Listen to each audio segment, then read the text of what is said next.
विश्व हिंदू परिषद कार्यकर्ताओं पर लाठीचार्ज किया गया। जुलूस पर पत्थरबाजी के खिलाफ विश्व हिंदू परिषद के कार्यकर्ता प्रदर्शन कर रहे थे और इसी दौरान पुलिस ने हल्का लाठीचार्ज भी किया। हनुमान चौक पर सुबह से ही विश्व हिंदू परिषद के कार्यकर्ता प्रदर्शन कर रहे हैं, नारेबाजी कर रहे हैं और उनकी मांग है कि जिन लोगों ने भी पत्थरों की बारिश की है, जिन लोगों ने भी पत्थर बरसाए हैं, उनके घर पर बुलडोजर चलाया जाए। तो देखिए, बुलडोजर चलाने की मांग कर रहे हैं क्योंकि वो आक्रोशित है। मौके पर भारी तादाद में पुलिस फोर्स, आप इन तस्वीरों में भी देख सकते हैं, तैनात कर दिया गया है ताकि किसी भी तरह की कोई अनहोनी यहाँ पर ना हो।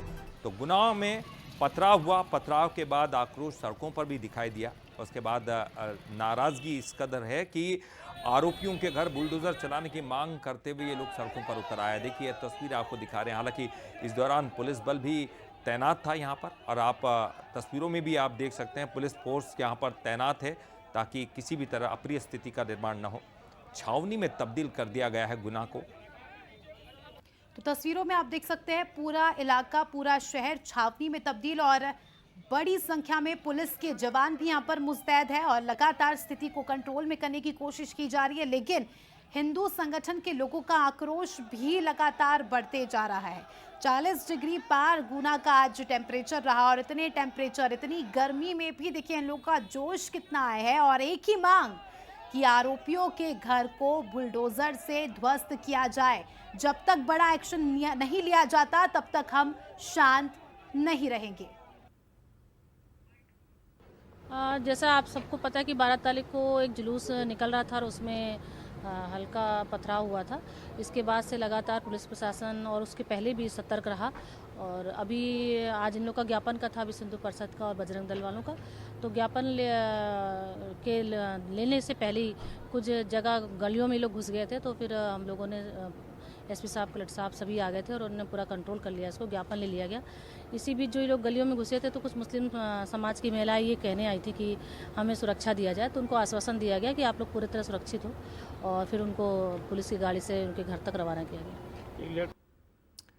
अब इस पूरे विवाद पर राजनीति भी दिखाई दे रही। कांग्रेस कूद गई है। दिग्विजय सिंह ने प्रेस कॉन्फ्रेंस की और कानून व्यवस्था पर सवाल खड़े कर दिए। कहा कि मस्जिद के सामने से जुलूस निकालने की इजाजत क्यों दी जाती है, एक बड़ा सवाल यहां दिग्विजय सिंह उठा रहे हैं। तो उन्होंने प्रेस कॉन्फ्रेंस में क्या कुछ कहा, चलिए वो भी सुन लेते हैं। कुछ ऐसे संगठन जो कि नफरत फैलाते हैं, जो कि दंगे फसाद कराते हैं, उनको क्यों इजाजत दी जाती है कि वे जुलूस के रूप में डीजे लगाकर मस्जिदों के सामने से निकलें, ये प्रशासन क्यों मंजूरी देता है?